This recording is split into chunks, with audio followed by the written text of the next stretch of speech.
આજ સુધીમાં જેટલા શબ્દો બોલાવવાના હતા ને બધાય બોલાઈ ગયા. આજે હું જેટલું પણ બોલ્યો છું ને એ ક્યાંય ને ક્યાંય કોઈ ના કોઈ સંતો બોલી જ ગયા છે. એનું બોલાયેલું જ હું બોલું છું.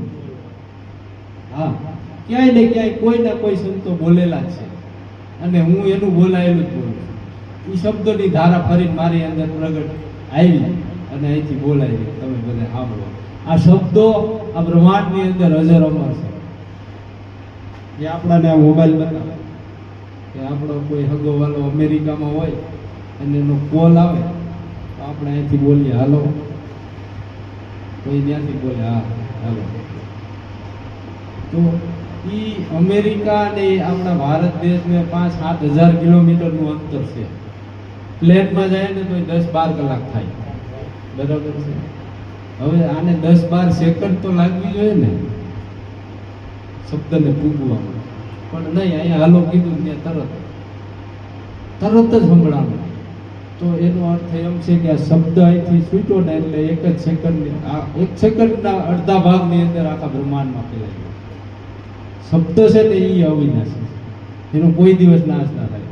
તમે જેટલું બોલ્યા ને એટલું આમાં પડ્યું. કાલે મેં વાત કરી કે જ્યારે એ ચેનલ સક્રિય થાય ને ત્યારે એને સાંભળી શકાય. આ જગત આ બ્રહ્માંડની અંદર બધા વિચારોનો પ્રવાહ પડ્યો જ છે. કોઈને સારો વિચાર આવ્યો તો એને બધા પ્રવાહ સારા વિચારને આવવો મળે બ્રહ્માંડમાંથી. જેટલા સારા વિચારો છે, કોઈને ખરાબ વિચાર આવ્યો ને તો એનામાં ઓલા ખરાબ વિચારોનો પ્રવાહ આવવો મળે. કેમ કે એ ખાડો બન્યો છે. જ્યાં ખાડો હોય ત્યાં પાણી જાય ને ધોળી. એમ જે વિચારોને આપણે અપનાવ્યા છે ને એ વિચારો આ બ્રહ્માંડમાં છે. તમારા વિચારની સાથે ઓલા વિચાર ભળવા બેઠા. કોઈની મર્ડર થઈ જાય છે, કોઈ ક્યાંય બળાત્કારો થાય છે, ક્યાંય મારામારીઓ થાય છે. એ કરવા વાળો છે ને એ એમ કે મને ખબર નથી અને થઈ ગયું, મારી ભૂલથી થઈ ગયું, મને ખબર નથી. એનું કારણ કે બીજા જે વિચારો હતા ને એ એની અંદર પ્રવેશી ગયા બીજાના, અને એ વિચારોનો સંગ્રહ મોટો થઈ ગયો ને એને કોઈની હત્યા કરી નાખી. તો આ બ્રહ્માંડની અંદર તમે જેવું વિચારો છો ને એવું તમને મળવા જ મળે. આ એક બ્રહ્માંડ એક ઇકો પોઈન્ટ છે. તમે જેવું આપો ને એવું જ મળે. આપણે સારા વિચારો આપીએ સારા વિચારો મળે અને ખરાબ વિચારો આપીએ તો ખરાબ મળે. આ અસ્તિત્વની અંદર કોઈ વસ્તુઓનો નાશ નથી. બધી અવિનાશી છે. બધી વસ્તુ અવિનાશી છે. બધી વસ્તુ અમર જ છે. પરિવર્તન થાય છે. પરિવર્તન થાય છે.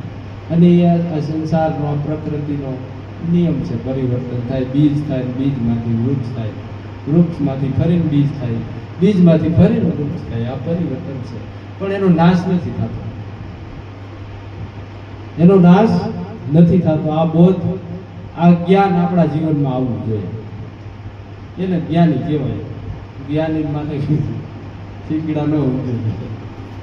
આ સમજણ જેને આવી ગઈ ને એને જ્ઞાની પૂછે. હવે લાવાઈ ગયા